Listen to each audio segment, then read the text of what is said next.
ये महाराष्ट्र के ब्राह्मण थे, तुंगभद्रा नदी के किनारे पर रहते थे। सुंदर सा नगर था और उस नगर के सभी लोग सदाचार से रहते थे, सत्कर्म करते थे, भजन करते थे, रोज हवन करते थे, गायत्री जाप करते थे। और आत्मे ब्राह्मण भी बड़े सदाचारी थे, रोज हवन करना, गायत्री जाप करना ये उनका काम था। लेकिन जीवन में एक अभाव था, क्या बोले, कोई संतान नहीं थी, ये अभाव था। आत्मे ब्राह्मण की पत्नी जिसका नाम धुंधली, वो बड़ी कर्कशा था, दुष्ट स्वभाव था, दूसरों की निंदा करना, दूसरों की चुगली करना ये उसका काम था। ये बात भी ध्यान रखना, दूसरों की निंदा करना बड़ा अच्छा लगता है और कथा सुनना लोगों के लिए बड़ी व्यवस्था करनी पड़ती है, कहना पड़ता है, कार्ड बांटने पड़ते हैं, निमंत्रण देना पड़ता है, फिर भी इतने लोग आ पाते हैं। प्रेम से बोलो राधे राधे। और निंदा करनी हो, देखो अच्छे काम के लिए लोगों को जोड़ना पड़ता है और बुरे काम के लिए गली मोहल्ले में झगड़ा होने दो, बुलाना पड़ेगा, किसी को बुलाने की आवश्यकता नहीं है। और अपने अपने कामों को छोड़ करके लोग बाहर निकल करके आते हैं और सम्मिलित हो जाते हैं। और हमारी माता बहनें, आप लोगों की बात नहीं कर रहा मैं, आप लोग कहीं नाराज हो जाए, मैं तो उनकी बात करता हूं जो कथा में नहीं आते हैं। प्रेम से बोलो राधे राधे। हमारी माता बहनें 3 घंटे दूसरों की निंदा, अच्छा निंदा जो है ना शहद से भी मीठी है, निंदा करते करते समय कब व्यतीत हो जाता है कुछ पता नहीं चलता है। 3 घंटे का एपिसोड होता है, वो ऐसी है, फलाना ऐसा है, वो ये करता है, वो करता है। 3 घंटे का एपिसोड होगा और 3 घंटे के बाद जब चर्चा समाप्त होती है तो सभी एक ही स्वर में कहते हैं कि भाड़ में जाने तो हमें क्या मतलब है। अब बताइए, अब भाड़ में ही जाने देना था, 3 घंटे क्यों बिगाड़े। लेकिन उसमें आनंद आता है, वो चर्चा अच्छी लगती है। ऐसी धुंधली का काम था दूसरों की निंदा करना, पर निंदा। लेकिन आपने ब्राह्मण बड़े सदाचारी थे, तुलसी का पौधा लगाया वो भी सूख गया, एक गाय बांधी वो भी बांझ हो गई। और जब अपने पितरों को जलदान करते थे, तर्पण करते थे, तो उनके पितर उस जल को गरम गरम श्वासों से उस पानी को गर्म करते थे, फिर उसको पीते थे। क्यों? बोले अभी तो हमें जल मिल रहा है, इस आत्मदेव के बाद इसके कोई संतान नहीं है, उसके बाद हमें जल कहां से मिलेगा, हमारी सदगति कैसे होगी। इस भय के कारण पितर भी दुखी होते थे और दुखी होकर के उस जल को ग्रहण करते थे। ये सब देख देख करके आत्मदेव ब्राह्मण को बड़ी ग्लानि हुई और कथा ऐसी कहती है, एक दिन तो इतनी ग्लानि हो गई, आत्महत्या करने का मन बना लिया और घर छोड़ करके जंगल में चले गए। एक सरोवर के किनारे जाकर के बैठे और जोर जोर से रो रहे थे। देखिए, आत्महत्या करना कोई समस्या का समाधान नहीं है। कई लोग थोड़े से परेशान होते हैं और आत्महत्या का रास्ता अपना लेते हैं। सच मानिए, किसी ऊंचे स्थान से गिर जाना, रेल के नीचे कट जाना, जहर पी लेना, ये आत्महत्या लोग जो करते हैं वो सबसे बड़ा पाप करते हैं। लेकिन भागवत क्या कहती है, आत्महत्या कौन करता है? जो ले मानव शरीर को प्राप्त करके भी जो भगवान का भजन नहीं करता, वो सबसे बड़ा आत्महत्यारा है, सबसे बड़ा आत्महत्यारा है। क्योंकि ये शरीर मिला था भगवान के भजन के लिए और बस भगवान को छोड़ दिया। सुदास जी ने गाया है ना, मौसम कौन कुटिल खल कामी, जही तन दियो ताही विसरायो, ऐसो नमक हरामी। मैं कितना नमक हरामी हूं, जिसने शरीर दिया उसी को ही छोड़ दिया। मौसम कौन कुटिल खल कामी, जही तन दियो ताही ऐसो नमक हरामी। मानव शरीर मिला है भगवान का भजन करने के लिए। लेकिन आज आपने ब्राह्मण परेशान होकर के जंगल में जाते हैं, वहां एक संत पधारे हैं, संतों के चरणों में प्रणाम किया है, प्रार्थना की है।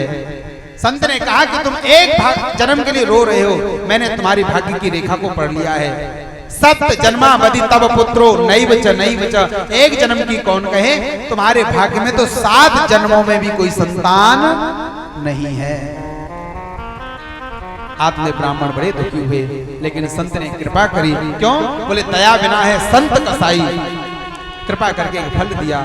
आपने ब्राह्मण से कहा कि पत्नी को खिला देना, सदाचार से पत्नी रहे, रोज सत्य बोले, पवित्रता से रहे, भगवान की कथा सुने, भजन करे, ये नियम है। जाओ इस फल को अपनी पत्नी को खिला देना। लेकिन जितने भी नियम थे ना, धुंधली के बिल्कुल विपरीत।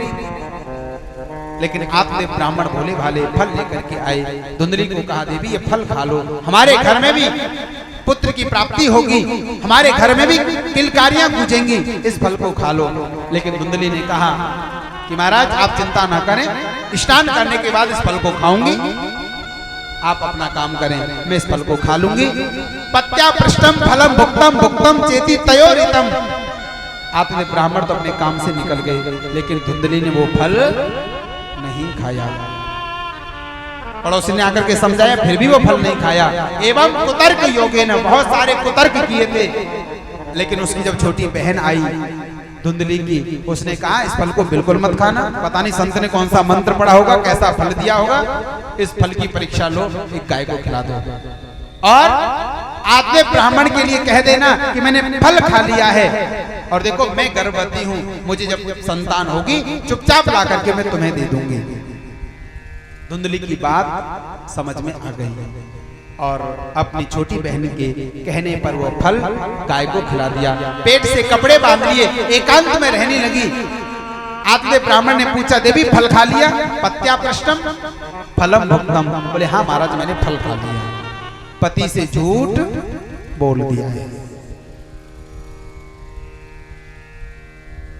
लेकिन फल नहीं खाया था, एकांत में रहती थी। जब छोटी बहन का गर्भ से एक बालक का जन्म हुआ, चुपचाप लाकर के धुंधली को दे दिया और धुंधली ने शोर मचा दिया कि मुझे पुत्र की प्राप्ति हुई है। आपने ब्राह्मण भोले भाले समझ नहीं पाए, ब्राह्मणों को बुलाया, स्वस्ति वाचन कराया, बड़ा उत्सव मनाया, दान दिया है। लेकिन त्रिमासे निर्गते चाथ, 3 महीने निकल जाने के बाद जो फल गाय को खिलाया था, उस गाय के भी एक बालक हुआ था। सर्वांग सुंदरम दिव्यम, भागवत में लिखा है पूरा शरीर मनुष्य के जैसा था, परम सुंदर था, लेकिन कान जो थे वो गाय के जैसे थे। नामकरण संस्कार हुआ, धुंधली के पुत्र का नाम धुंधकारी रखा गया और गौ का जो पुत्र था उसका नाम गोकर्ण रखा गया था। क्या नाम रखा गया?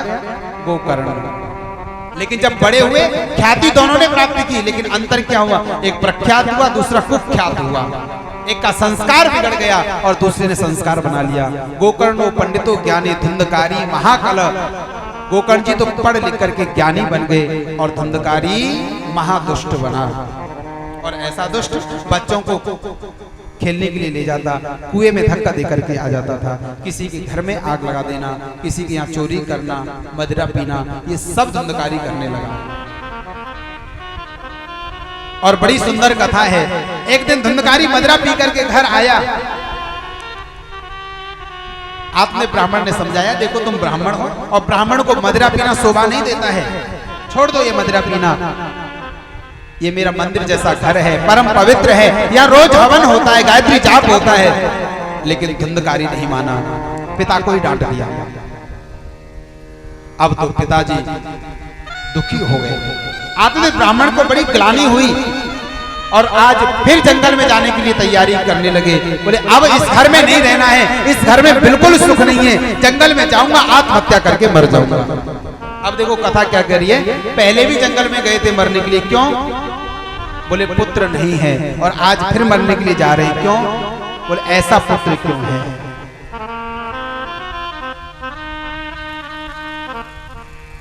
इसलिए ब्रज की कहावत है, पूत सपूत तो क्यों धन संचय, पूत कपूत तो क्यों धन संचय। देखो पुत्र हो जाए भगवान की कृपा है, लेकिन हमारा कर्तव्य क्या है कि उस पुत्र को हम संस्कार दें। यदि संस्कार बिगड़ेगा तो जीवन बिगड़ जाएगा। हम लोग कार तो दे देते हैं, लेकिन संस्कार नहीं दे पाते हैं, और यदि संस्कार नहीं दिया तो हम सबसे बड़ी गलती करते हैं। देखो यदि संस्कार बन गया तो कुछ करने की आवश्यकता नहीं है, धन इकट्ठा करने की आवश्यकता नहीं, स्वयं कमा लेगा और कितना भी धन इकट्ठा कर जाओ। संस्कार बिगड़ जाएगा तो जुए में, सट्टे में सब धन बर्बाद कर देगा। और ऐसा हुआ है, आजकल तो जो आईपीएल चलते हैं, कितने घर बर्बाद हुए हैं, क्योंकि जिनका संस्कार नहीं है, कभी उन्होंने सत्संग नहीं किया, संतों का संग नहीं किया, अच्छे लोगों के बीच में नहीं बैठे, बुजुर्गों का कभी सम्मान नहीं किया, तो भैया ये विकृति तो आती है। आजकल हम देखते हैं कि बुजुर्गों का सम्मान समाप्त होता जा रहा है। पहले गांव में देखते थे यदि बच्चे जा रहे हैं, बुजुर्ग सामने से आ गए तो दूर से ही या तो राधे राधे या राम राम या चरण छूते थे। और आजकल कोई किसी से कोई मतलब नहीं रखता है। कैसा संस्कार बिगड़ता जा रहा है। हमने अपने बुजुर्गों का, अपने माता पिताओं का, अपने जो श्रेष्ठ लोग हैं उनका आदर छोड़ दिया है। और जिस दिन से आदर छोड़ा है, अपूज्या यत्र पूज्यन्ते पूज्यानाम च व्यतिक्रम त्रीणि तत्र भविष्यन्ति दुर्भिक्षम मरणम भयम। शास्त्र ये कहते हैं यदि पूजनीय व्यक्ति का सम्मान नहीं हुआ तो याद रख लेना, वह 3 चीज अवश्य होती हैं। दुर्भिक्ष, अकाल पड़ता है, मरणम, मृत्यु होती है, अकाल मृत्यु होती है। और यदि ये दोनों नहीं हुए तो भयम, यत्र तत्र भय बना रहता है। और ये संसार में अभी से दिखाई दे रहा है। आत्मदेव ब्राह्मण को बड़ी गिलानी हुई, बोले घर छोड़ दूंगा, बिल्कुल सुख नहीं है। लेकिन घर से बाहर जैसे निकले रास्ते में गोकर्ण जी मिल गए। गोकर्ण जी ने पूछा, पिताजी कहाँ जा रहे हो, बड़े दुखी हैं। आत्मदेव ब्राह्मण ने कहा, बेटा संसार में बिल्कुल सुख नहीं है, इससे अच्छा तो जंगल में जाऊंगा, आत्महत्या करके समाप्त हो जाऊंगा। गोकर्ण जी हंस पड़े, पिताजी एक बात बताओ, दुनिया में सुख कहाँ है? दुनिया में सुख है कहाँ? अरे हम जिसे सुख मान करके बैठे हैं वो सुख नहीं है, वो सुख का भ्रम है। सुख का भ्रम कैसा? जैसे आप गर्मी के समय गाड़ी में बैठ करके जा रहे हो तो रोड पर ऐसा दिखाई देता है कि आगे पानी पड़ा है, लेकिन जब वहां पहुंचेंगे तो वहां पानी नहीं होता, उससे आगे फिर वो पानी दिखाई देता है। पानी नहीं है लेकिन फिर भी दिखाई दे रहा है। ऐसे सुख नहीं है लेकिन फिर भी सुख का भ्रम बना हुआ है। बस इसी का नाम संसार है। न चेन्द्रस्य सुखम किंचिन न सुखम चक्रवर्ती न। इस संसार में किसी को कोई सुख नहीं है। कोई तन दुखी, कोई मन दुखी, कोई धन बिन रहत उदास, और थोड़े थोड़े सब दुखी, सुखी राम के दास। केवल भगवान का जो भजन करता है वो सुखी रहता है, वो प्रसन्न रहता है, क्योंकि उसने आनंद का आश्रय ले लिया है, आनंद का अनुसरण कर लिया है, इसलिए वो प्रसन्न रहता है। वो एक ही बात कहता है, कछु लेना न देना मगन रहना। ये कब होगा? जब हम भगवान का अनुसरण कर लें। इसलिए पिताजी आत्महत्या करने की आवश्यकता नहीं है। मैं जो उपदेश दे रहा हूं फिर 2 श्लोकों में उपदेश दिया है। देहेस्तिमांस रुद्रे विमतिम त्यजत्वम जाया सुता दिसु सदा ममताम विमुंच पश्या निसम जगदिदम क्षणभंग निष्ठम वैराग्य राग रस को भव भक्ति निष्ठः। पिताजी संसार में से आसक्ति को छोड़ दो। देखो आसक्ति किसे कहते हैं? जो आ तो सकती है लेकिन जा नहीं सकती। केवल आसक्ति है, जा नहीं सकती, और एक बार यदि आ गई फिर जीव को छोड़ती भी नहीं है। इसलिए पिताजी कहीं जाने की आवश्यकता नहीं है, इस आसक्ति को छोड़ो। वही आपने ब्राह्मण फिर जंगल में जाकर के भागवत के 10वें स्कंद का पाठ किया है और अपना उद्धार किया था। एक दिन धुंधकारी ने अपनी माँ को डांटा, कुएं में गिर करके समाप्त हो गई। गोकर्ण जी को लगा माता पिता रहे नहीं, चलो तीर्थ यात्रा करने के लिए जाएं। गोकर्ण जी तीर्थ यात्रा पर निकल गए, अकेला धुंधकारी रहने लगा। 5 वैश्याओं को रख लिया है, अब तो चोरी भी करने लगा है। एक दिन 5 वैश्याओं ने कहा, ये रोज चोरी करके लाता है, एक ना एक दिन पकड़ा जाएगा, जेल में ये तो जाएगा ही जाएगा, साथ में हमें भी जेल की हवा खानी पड़ेगी, तो क्या करें? बोले इसको ठिकाना लगा दो। वैश्याएं किसकी होती हैं? और जब रात्रि में मदिरा पी करके धुंधकारी आता है, गले में रस्सी बांधी मारने का प्रयास करने लगे। लेकिन कहते हैं कि जो पापी व्यक्ति होता है उसके जल्दी से प्राण नहीं निकलते हैं। 5 वैश्याओं को लगा यदि ये नहीं मरा तो अपनी गारंटी खत्म, ये हमें नहीं छोड़ेगा। तो एक वैश्या जाकर के चूल्हे से अंगार लेकर के आई और जलते हुए अंगार धुंधकारी के मुंह पर डाले गए हैं और उससे उसका प्राणंत हुआ। एवं पाप योगेन प्रेत महान बभूवः। वही धुंधकारी मरने के बाद प्रेत बना था, यत्र तत्र भटकने लगा। लेकिन गोकर्ण जी ने सुना कि भाई धुंधकारी का भी निधन हो चुका है। गया में जाकर के पिंडदान किया और गया में पिंडदान श्राद्ध तर्पण करने के बाद अपनी नगरी को लौट करके आए और अपने घर में जाकर के रात्रि के समय आसन लगा दिया और भजन करने लगे। शास्त्र ये कहता, तस्याम जागरती संयमी। जब सब लोग सोते हैं तब भजनानंदी संत जागते हैं। और गोकर्ण जी भजन करने लगे। लेकिन जैसे मध्य रात्रि हुई, ऐसा लगने लगा कि बिजली चमक रही है, बादल गरज रहे हैं, और कभी ऐसा लगता कि शेर आकर के प्रकट हो गया, कभी ऐसा लगता हाथी आ गया है, कभी ऐसा लगता अग्नि प्रकट हो गई है। ये सब देख देख करके गोकर्ण जी को लगा कि किसी की दुर्गति हुई है। एक परछाई सामने दिखाई दे रही थी, जल लिया हाथ में और गायत्री मंत्र से अभिमंत्रित किया है। जैसे जल उस परछाई पर डाला है और तुरंत बागवाणी प्रस्फुटित हुई और कहा, भैया कोई और नहीं है, मैं आपका भाई धुंधकारी हूँ। अहम भ्राता त्वदीयोऽस्मि धुंधकारी नामतः, मैं आपका भाई धुंधकारी हूँ। गोकर्ण जी को बड़ा आश्चर्य हुआ कि आपका उद्धार क्यों नहीं हुआ, मैंने तो तुम्हारे लिए गया में जाकर के पिंडदान किया था। धुंधकारी ने कहा, भैया एक पिंडदान की कौन गए, गया श्राद्ध सते नापी मुक्तिर में न भविष्यति।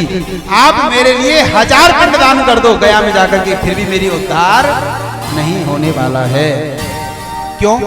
बोले कारण ये था, जो हमारे ही गोत्र का हो और अपने पितरों का जो जलदान करे, पिंडदान करे, श्राद्ध करे, तर्पण करे, तभी उस पिंडदान का फल पितरों को मिलता है अपने गोत्र में। और दूसरे गोत्र का दूसरे पितरों को पिंडदान तर्पण जल देगा, वो फल उनको नहीं मिलता है। और जो धुंधकारी था वो किसका पुत्र है? धुंधली की छोटी बहन का। और गोकर्ण जी किसके पुत्र हैं? गाय के पुत्र हैं। इसलिए धुंधकारी को गया में पिंडदान करने का फल प्राप्त नहीं हुआ है। देखो एक बात विशेष ये है, गया श्राद्ध सते नापी मुक्तिर में न भविष्यति। देखो आजकल क्या हो रहा है, जैसे पितृपक्ष चल रहा है, श्राद्ध पक्ष चल रहा है, हमने कई लोगों को देखा है कि लोगों ने श्राद्ध करना छोड़ दिया है, तर्पण करना छोड़ दिया है, जलदान करना, जो तिलोदक होता है तिल मिलाकर के जल देते, वो देना छोड़ दिया अपने पितरों को। कई लोग तो ऐसे महापुरुष हैं, कहते हम तो गया में पिंडदान कराए, अब हमें श्राद्ध करने की आवश्यकता नहीं है। ऐसी बात नहीं है, कोई भी शास्त्र में ऐसा नहीं लिखा है कि हम पिंडदान कर आए गया में जाकर के और फिर श्राद्ध ना करें। ब्रह्म वैवर्त पुराण में और मुहूर्त चिंतामणि ग्रंथ में स्पष्ट लिखा है, आप भले देव पूजा छोड़ देना, लेकिन पितरों का तर्पण कभी नहीं छोड़ना चाहिए। पितरों को जलदान देना बंद नहीं करना चाहिए। जो ऐसा करते हैं उनके घर में कभी भी शांति नहीं होती है। आजकल हो क्या रहा है, लोग श्राद्ध भी, श्राद्ध कैसे कहते हैं, श्रद्धया श्राद्ध, जो श्रद्धा से कराया जाता है। और आजकल फॉर्मेलिटी करते हैं, बोले पंडित जी को बुला लो, भोजन करा लो, दक्षिणा दे दो, बस हो गया श्राद्ध। ऐसा नहीं है। जिस दिन श्राद्ध हो उस दिन एक बार भोजन करने के बाद दोबारा भोजन नहीं करना चाहिए। बहुत ध्यान से सुनना, जिस दिन जो श्राद्ध करने वाले हैं उनके लिए नियम है, जिस दिन श्राद्ध हो और श्राद्ध करने वाला श्राद्ध करने के बाद तर्पण जलदान करने के बाद, जैसे पिताजी नहीं है पुत्र को करना है, तो वो दिन में एक बार भोजन करें और दिन में शयन नहीं करना चाहिए उस दिन, और ब्रह्मचर्य से रहना चाहिए। यदि ऐसा करता है, दिन में शयन करे, दोबारा भोजन करे और ब्रह्मचर्य से ना रहे, तो उसके पितरों का पतन हो जाता है। पतंती पितराम हेषाम, स्पष्ट लिखा है शास्त्रों में, उनके पितरों का पतन हो जाता है। जो श्राद्ध करने वाले हैं, अच्छा श्राद्ध खाने वाले ब्राह्मण, उनके लिए क्या नियम है? बोले जो ब्राह्मण भोजन करते ना श्राद्धों में, यदि वो 1000 गायत्री मंत्र जाप ना करे, 1000 गायत्री मंत्र जाप ना करे और वो श्राद्ध खाता है, बहुत ध्यान से सुनना, ये हमारी काम की बात है इसलिए आपको बता रहे हैं। यदि वो ब्राह्मण गायत्री मंत्र जाप किए बगैर श्राद्ध का भोजन करता है, तो ब्रह्म वैवर्त पुराण में लिखा है उसको अगले जन्म में कौवा बनना पड़ता है। इसलिए काक बलि निकाली जाती है। प्रेम से बोलो राधे राधे। लेकिन जो गायत्री जप करे, साधना से रहे, नाम संकीर्तन करे, और यदि वो हमारे घर आकर के ब्राह्मण भोजन कर ले तो ये भी शास्त्रों में लिखा है उनके पुत्रों का उद्धार फिर अवश्य होता है। जो गायत्री जाप करे, नाम संकीर्तन करे और पवित्रता के साथ सदाचार के साथ रहे और वो भोजन कर ले आकर के, फिर उनका पितरों का उद्धार हो ही जाता है। देखो कल्पना करिए यदि हम गायत्री जाप ना कर सके, वैसे तो जो श्राद्ध करने वाले ना उनको भी गायत्री जाप करना चाहिए। अगर गायत्री जाप ना कर सके तो क्या करें? देखो उस दिन फिर क्या करना चाहिए? अपने पितरों के उद्धार के लिए कथा सुने, जो आपको कथा अच्छी लगे, राम कथा, भागवत कथा, कृष्ण कथा, गीता, कोई भी ग्रंथ, जितना भी स्वाध्याय के रूप में सुन सके सुनना चाहिए। और रोज जो श्राद्ध करने वाले हैं उनको रोज अपने पितरों को जल देना चाहिए, तर्पण करना चाहिए। कहां से करेंगे? अंगूठे के नीचे से। और क्या लेना है? कोई विशेष सामान नहीं, केवल जल लेना है, उसमें गंगा जल मिला ले और थोड़े से काले तिल डाल दे। रोज प्रातः काल सूर्य की ओर देख करके, या दक्षिण की दिशा की ओर, या सूर्य भगवान का दर्शन करते करते हथेली के अंगूठे के नीचे से पितरों को जल दिया जाता है। ये पितृ तीर्थ है। हमारे हाथ में 3 तीर्थ हैं, ये देव तीर्थ, यहाँ से ऋषि तीर्थ और अंगूठे के नीचे से पितृ तीर्थ माना गया है। जब देवताओं को जल देते हैं सूर्य के, तो इस तरह से हाथ होते हैं, यहाँ से जल दिया जाता है, वो देव तीर्थ है। ऋषियों को जल दे तो इस तरह से अंजलि भर के नीचे छोड़ना है, वो ऋषि तीर्थ है। पितरों को जब जल दे तो अंगूठे के नीचे से वो पितृ तीर्थ है। कुछ नहीं करना है, केवल जल लेना है, गंगा जल मिलाना है और उसमें काले तिल डालने हैं, जिसे बोलते तिलोदक। वह तिलोदक ही पितर स्वीकार करते हैं और ब्राह्मण भोजन करते हैं, तो ब्राह्मणों के भोजन करने से अपने पितर तृप्त हो जाते हैं। गौ का ग्रास, ब्राह्मण को भोजन, जिस दिन श्राद्ध हो, और अन्य 15-16 दिनों में आप केवल जल दे सकते हैं रोज। केवल इतना करना है। इतने करने से ये हमारा सबका दायित्व है। शास्त्र में ये लिखा है कि आप पूजन भले मत करना, इसलिए तो शास्त्र कहते हैं कि पितृपक्ष में कोई अन्य काम नहीं करने चाहिए, ना कोई नया सामान खरीदना चाहिए। आजकल तो अखबारों में आ रहा है कि ले सकते, बड़े बड़े कह रहे हैं, लेकिन शास्त्र चिंतन ये कह रहा है कि इसलिए निषेध माना गया था कि यदि मन हमारा केवल वहीं लगा रहा तो फिर पितृ कार्य कब करेंगे? सारे काम छोड़ देने चाहिए। 15 दिन के लिए, 16 दिन के लिए केवल पितरों का कार्य करना चाहिए। तो क्या करना है? जल देना है और जितना संभव हो सके भगवान की कथा सुननी चाहिए। और जो ऐसा करते हैं उनके पितरों का उद्धार हो जाता है। गायत्री जाप नहीं कर सकते तो एक नियम है, केवल गुरु मंत्र का जाप या केवल महामंत्र। महामंत्र कौन सा है? हरे कृष्ण कृष्ण कृष्ण हरे हरे, हरे राम राम राम हरे हरे। हरे राम नहीं लगाना है, पहले हरे कृष्ण लगाना है। ये कठोपनिषद जैसे 108 उपनिषद हैं, ऐसे एक उपनिषद है जिसका नाम है कलि संतारणोपनिषद, जो कलयुग में जीव का उद्धार कर दे, ऐसा उपनिषद है। उसमें ये मंत्र मिला है और मंत्र का कभी कीर्तन नहीं होता है, मंत्र का कीर्तन नहीं होता। तब चैतन्य महाप्रभु ने इस मंत्र को पलट दिया था। हरे राम की जगह पर पहले हरे कृष्ण लगाया, फिर ये मंत्र नहीं रहा, फिर महामंत्र बन गया और फिर इसका कीर्तन किया गया। और अद्भुत कीर्तन करते थे चैतन्य महाप्रभु। जब वो कीर्तन करते थे ना तो वृक्षों के भी आंसू आ जाते थे, पत्थर पिघल जाते थे और उनके पीछे पीछे हिंसक पशु भी चलने लगते थे और कीर्तन करते जाते थे। हरे कृष्णा कृष्णा कृष्णा हरे हरे, हरे कृष्णा कृष्णा कृष्णा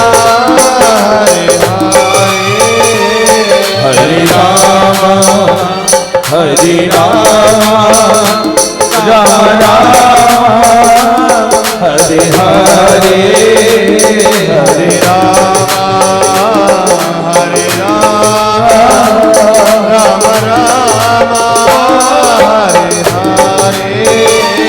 हरे हरे, हरे कृष्णा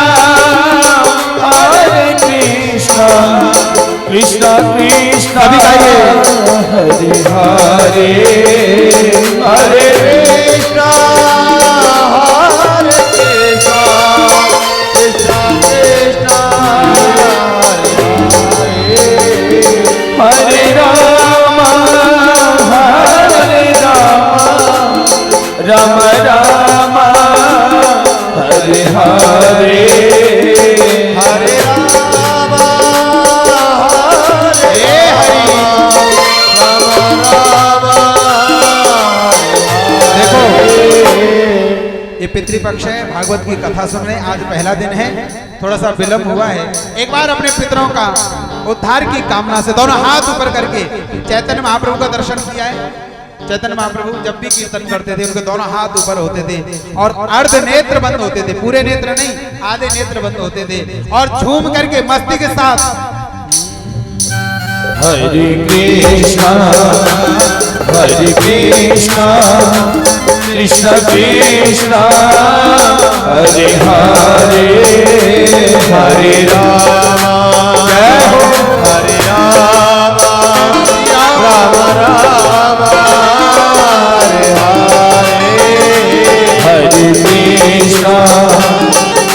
कृष्णा कृष्ण कृष्णा हरे हरे हरे राम हरे राम हे राम राम हरे हरे हरे कृष्णा कृष्णा कृष्णा हरे हरे हरे राम। सभी गाइए राम राम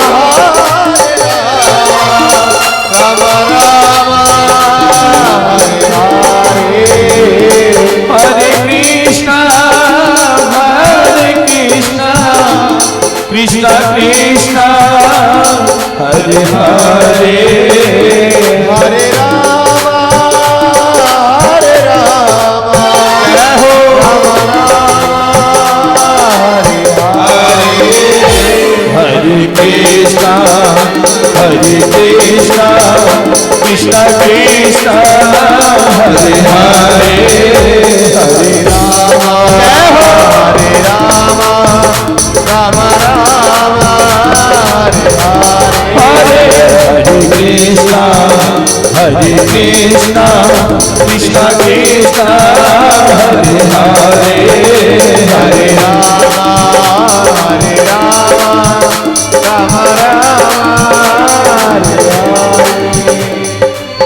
ये नाम महामंत्र है और सब मंत्र यही केवल महामंत्र है। केवल पितृपक्ष में इसका भी जाप कर लें तो उनके पितरों का उद्धार होता है और उनका कल्याण होता है। और कहते हैं जब धुंधकार ने कहा कि मेरे उद्धार का कोई अन्य उपाय करें, तब गोकर्ण जी ने सूर्य भगवान से पूछा था, क्योंकि सूर्य भगवान श्रेष्ठ ज्ञानी हैं। पूछा कि मेरे भाई का उद्धार कैसे हो, तब कहा श्रीमद् भागवतान मुक्ति सप्ताह वाचनम कुरु। जाओ अपने भाई का उद्धार चाहते हो तो भागवत की कथा का आयोजन करो। तब गोकर्ण जी ने अपने भाई के उद्धार के लिए अपने ही गांव में अपने ही लोगों के बीच में भागवत का आयोजन किया है। स्वयं वक्ता बनकर के बैठे थे और गांव के सभी लोग कथा सुन रहे थे। हरे कृष्णा कृष्णा कृष्णा हरे हरे हरे राम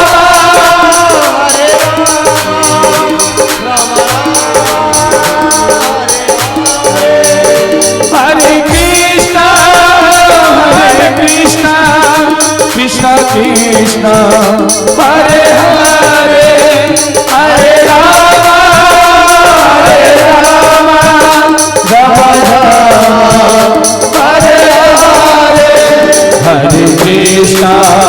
हरे कृष्णा कृष्णा कृष्णा हरे हरे हरे राम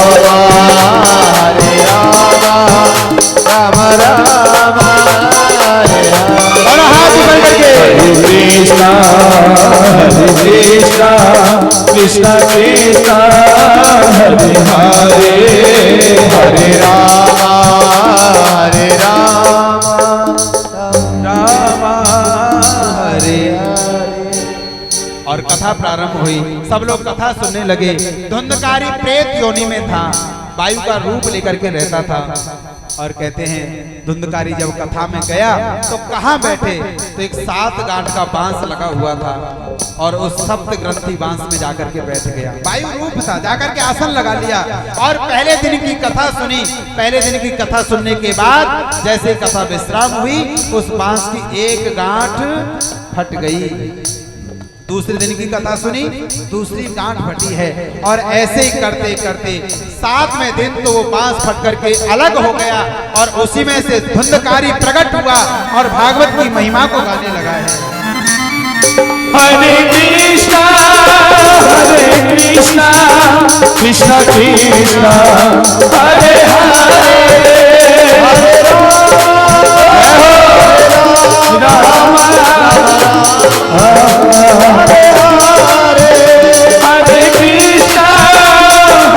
कृष्णा कृष्णा कृष्णा हरे हरे हरे राम हरे